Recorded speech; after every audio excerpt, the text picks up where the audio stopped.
நாவல் என்ன ஜூவல் என்ற படத்தில் நடிகை ஸ்வேதா மேனன் ஆண் வேடத்தில் நடிக்க இருக்கின்றார். மலையாளம், ஈரான் ஆகிய 2 மொழிகளில் இந்த படம் தயாராகின்றது.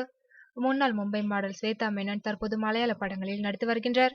பரபரப்பான சம்பவங்கள் மூலம் அடிக்கடி சர்ச்சையில் சிக்குவது ஸ்வேதா மேனனின் வாடிக்கை. அந்த வகையில் தற்போது புதிய படம் ஒன்றில் ஆண் வேடத்தில் நடிக்க இருக்கின்றார்.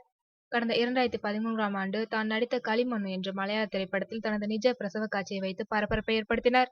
அதனைத் தொடர்ந்து பொது இடத்தில் தன்னிடம் அத்துமீறி ஆளும் கட்சி எம்பியை வெளுத்து வாங்கினார்.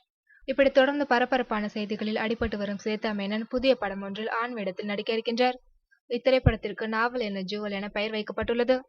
இந்திய தாய்க்கு பிறந்த ஈரானிய பெண்ணை பற்றிய கதைக்களம் இது. ஆனால் எந்த மாதிரியான சூழலில் அவர் ஆணாக நடிக்கிறார் என்பதை படக்குழுவினர் ரகசியமாக வைத்துள்ளனர். இதனை ரஞ்சிலால் தாமோதரன் இயக்குகின்றார். நாடகம் முதல் சினிமா வரை பெண் வேடமிட்ட நடிகர்கள் தான் ஏராளம். ஆனால் ஆணாக வேடமணிந்து நடித்த நடிகைகளை விரல் விட்டு எண்ணிவிடலாம். தற்போது அந்த பட்டியலில் ஸ்வேதா மேனனும் சேர்ந்துள்ளார்.